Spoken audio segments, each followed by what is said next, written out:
In the 2002 song Lose Yourself by Eminem, in the second verse, the artist laments on the dichotomy of success and fame, stating that a normal life is boring, but superstardom's close to post-mortem, carefully explaining to the listener in an almost be careful what you wish for fashion, while simultaneously referring to fame as a post-mortem legacy.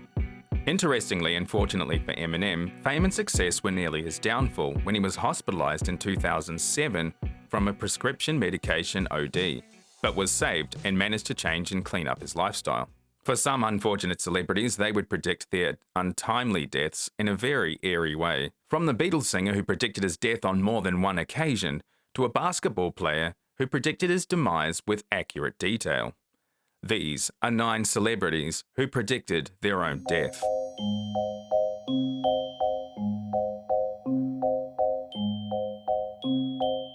Welcome back to another episode of Weird Wednesdays, where every second Wednesday, I take a look at the stranger side of our world. Today's episode is 9 celebrities who predict their own death, sometimes with uncanny accuracy. I'm not sure why I picked the number 9, I feel like it just had a nice ring to it. Starting off at number 9 is Jim Morrison, lead singer for the American rock band The Doors. Jim Morrison was a symbol of the late 1960s counterculture movement, a tour de force in live rock performances of the era, armed with a powerful voice, witty, moody, sultry, poetic lyrics, and he wasn't bad to look at either. In the late 60s, Morrison became an instant sensation along with his band The Doors after the release of their debut record, self-titled The Doors, and along with their smash #1 hit, Light My Fire. Enjoying success for the next number of years, but by the end of the decade, Morrison had become increasingly self-destructive, and many noted his love of alcohol and narcotics. But it would be his prediction, made in private to his friends, that puts Morrison on our list.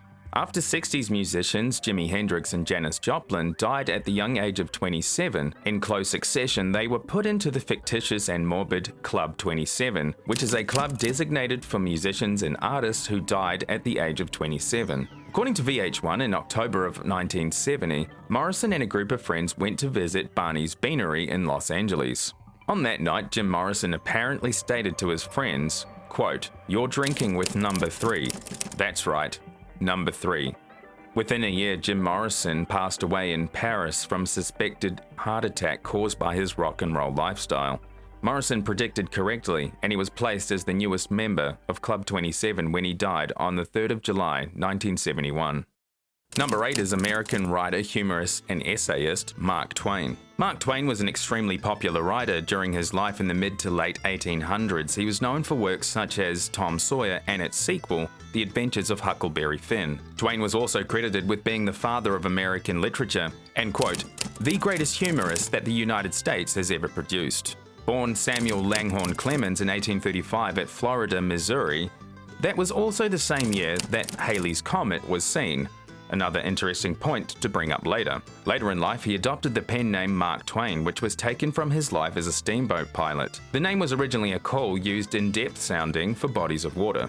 He cut his teeth in the newspaper and printing world after relocating to Nevada during the Civil War. It was during this period that Twain gained national popularity and success with his work The Jumping Frog of Calaveras County, published on 18th of November 1865 in the Saturday Press. His successes were further continued by The Adventures of Huckleberry Finn and its sequel, Tom Sawyer. Twain later married and relocated to Connecticut in the 1870s, where he continued writing. It was his prediction about his death that ultimately lands him on our list. As stated before, Mark Twain was born during the year of Halley's Comet passing the Earth's orbit. He often stated that not seeing Halley's Comet at the passing of my death would be my life's greatest disappointment. Well, fortunately or unfortunately for Mark Twain, he lived to see Halley's Comet just a day before he died in 1910 at the age of 74. Number 7 is a man who was so afraid of the number 13 that he predicted it would coincide with his death. The superstitious Austrian-American composer and musician Arnold Schoenberg began life in a normal Jewish family in what was then known as Austria-Hungary in 1874. Having been gifted with a talent for music, Schoenberg would go on to become an influence in modern music of the early half of the 20th century, with notable works such as Verklarznacht and his development of the 12-tone method. During the Nazi regime in World War II, Schoenberg emigrated to the United States, where he continued his work. Throughout Schoenberg's life, he was a deeply superstitious man and developed triskaidekaphobia, which is a fear of the number 13. This was noted during his 65th year, when he was so afraid of turning 65 because 65 is a multiple of 13, that he got his friend to arrange a horoscope reading for him. His friend reassured him that nothing fatal would happen. Alas, it was, however, his 76th year that proved his suspicion correct. According to different sources, Arnold Schoenberg was warned by an astrologist that 76 was the year that he should be worried about. Arnold Schoenberg died on Friday the 13th of July in 1951, just 2 months before he turned 77. Interestingly, Arnold Schoenberg was born on the 13th of September and his age was 76. 7 plus 6 equals 13. Have you ever had a dream so vivid that it stuck in your mind for the rest of your life? What if that dream turned out to become a reality in the future? Well, this is exactly what happened to our next number on the list. US President Abraham Lincoln was known for his stance on the abolition of slavery, but was also the serving president while the country went into a civil war. He was also most notable for being the first US president to be assassinated while in office. However, it was his dreams that put him on our list. On more than one occasion, according to various sources, 16th US President Abraham Lincoln disclosed to close friend and biographer Ward Hill Lamon about a disturbing dream he had a few days before his assassination. In this dream, Lincoln experienced a death-like stillness, sobbing sounds, a covered corpse on a cafalak, soldiers and mourners. He also apparently stated this dream to his bodyguard William H. Crook that he had the same dream for more than 3 days in a row. On the fateful night of April 14, 1865, Lincoln attended a play at Ford's Theatre with his wife in Washington, D.C. It was here that he was shot by a politically motivated assassin by the name of John Wilkes Booth. Lincoln was reportedly reluctant to attend the play at Ford's Theatre because of his dreams, but felt obliged to do so because of his wife. Lincoln died a day later on April the 15th with his wife close by. His last words were, "I don't think she'll think anything about it." This was in response to his wife Mary asking, "What will Miss Harris think of my hanging on to you so?" Number 5 is another member of the infamous 27 Club, Kurt Cobain. Kurt Cobain was a wildly successful rock musician of the early 90s, hailing from Aberdeen in Washington state. He formed the band Nirvana with Chris Novoselic and Dave Grohl, and went on to become a multi-platinum selling artist and reluctant spokesperson for Generation X. Nirvana's success began in late 1991 with the release of their second studio album Nevermind and their smash hit Smells Like Teen Spirit. The popularity of the band and the album catapulted its members into overnight fame, and this was something that Kurt Cobain repeatedly commented on in a negative light. The almost instantaneous transition from unknown nobodies who love to play music in dingy dive bars to superstar rock gods with household names took a toll on the band, Kurt Cobain in particular. The idea that he was now associated with musical acts that he took a moral stance against, like Guns N' Roses and Poison, he also felt he no longer had control over his public image and likeness. But it was Cobain's prediction that he made in his younger years to a school friend that puts him on this list. When he was only 14, Cobain told a classmate that he was going to become a superstar musician, get rich and famous, and then take his own life, going out in a blaze of glory. Cobain's body was found on the 8th of April 1994 in the greenhouse of his Seattle home at the age of 27. Police later concluded that his body had likely been there for 3 days and was the result of a self-inflicted gunshot wound to the head. I guess Kurt Cobain was correct about all of it. Number 4 is a prominent American sports person, Frank Pastore. Pastore was an American Major League Baseball player who pitched for the Cincinnati Reds in 1979 to 1985 and the Minnesota Twins in 1986, and was in the Texas Rangers organization in 1987. Frank had a run average of 4.29 and 541 strikeouts during his baseball career. However, it was his transition to radio host that puts him on our list. Beginning in the mid-2000s, Pastore became the host of the Frank Pastore Show on KKLA-FM in Los Angeles, which went on to become one of the biggest Christian talk shows in the United States. On the morning of November 19, 2012, Pastore eerily commented on the possible ending of his life. He stated his love of motorcycles and also predicted his own death. Quote, "At any moment, especially with the idiot people who cross the diamond lane into my lane without any blinkers, not that I'm angry about it, at any minute, I could be spread all over the 210. Just 3 hours later, Pastore was hit by a drifting car on the 210 freeway and died almost a month later from his injuries. Number 3 is a man who really needs no introduction, and that is John Lennon, one of the founding members of the highly successful 60s rock group The Beatles, and without a doubt one of the most influential musicians of all time. When the Beatles came onto the scene, they became so popular that their audience at live shows of mostly teenage girls would scream so loudly that the band couldn't hear themselves play, so they would have to mime playing their instruments. Girls would also faint and wet themselves at live shows, and they were frequently mobbed and chased in public by overzealous fans. One time in Melbourne, Australia, a crazed fan climbed up 5 stories of drainpipe to knock on the hotel window where the Beatles were staying at.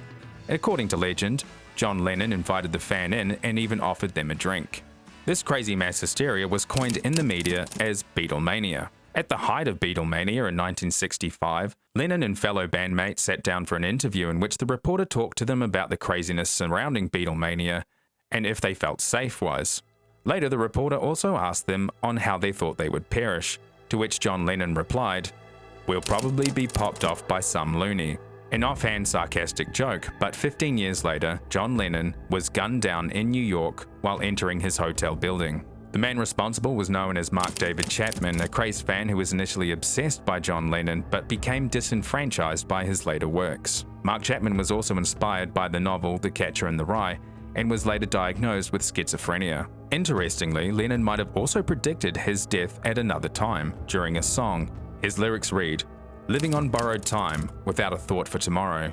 That song was titled Borrowed Time and was written and recorded just 6 months before he passed away. Number 2, Princess Diana predicted her death just months before she passed away. A little bit of a conspiracy, but it still holds some relevancy due to the prediction being written by Princess Diana herself. Princess Diana was a part of the British royal family and was married to King Charles III, then known as Prince Charles, from 1981 to 1992, when they separated, but later divorced in 1996. With the title Princess of Wales, and despite being in what she called a loveless marriage, she went on to endure the love of her fans for her acts of philanthropy and humanitarian efforts, which gave her the affectionate title of the People's Princess. It was the biggest scoop of the decade when her marriage to Charles fell apart, and this was all fueled by British media tabloids which helped sensationalise the British royal family drama. You see, in the court of popular opinion, Charles was unpopular, while Diana was ever the favourite. In fact, she was quoted as being the media darling. Diana succumbed to the many pressures following her face and name being plastered all over British tabloids, and was followed by an excessive amount of paparazzi during her later years. It was, however, her prediction, which she penned in a letter to her trusted butler, that puts her on this list. During her 1996 divorce to King Charles, Diana became increasingly worried that her life was in danger. The letter reads, "I am sitting here at my desk in October longing for someone to hug me, to encourage me to keep strong and hold my head high. I have been battered, bruised and abused mentally by a system for 15 years now. I feel no resentment. I carry no hatred. I am weary of the battles, but I will never surrender. I am strong on the inside, and maybe that is a problem for my enemies." She continues, "This particular phase of my life is most dangerous. My husband is planning an accident in my car, brake failure, serious head injury." She also states that she will date the letter and for the butler to keep the letter safe. The letter dated was penned just 2 months before her divorce was finalized. 10 months later, Princess Diana died in a car crash in Paris while being chased by paparazzi. A truly tragic end to the life of an enigmatic and beloved woman. Let me know if you want me to do a future episode on the conspiracy surrounding Princess Diana and the British royal family in the comments below. But before we go on to our number 1, here are a few honourable mentions. Jimi Hendrix predicted his death in a song 5 years before he passed. In the song, the lyrics read, "Many things he would try, for he knew soon he'd die. Now Jimmy's gone, he's not alone, his memory still lives on. 5 years, this he said, he's not gone, he's just dead."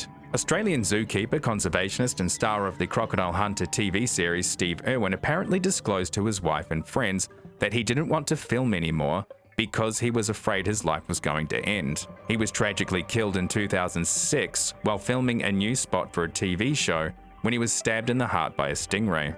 Newspaper mogul and famous writer William Thomas Steed predicted his death on board the Titanic by writing on different occasions in the past about tons of people perishing on a ship with too few lifeboats. Another time, he wrote about scores of people perishing when their ship crashed into an iceberg.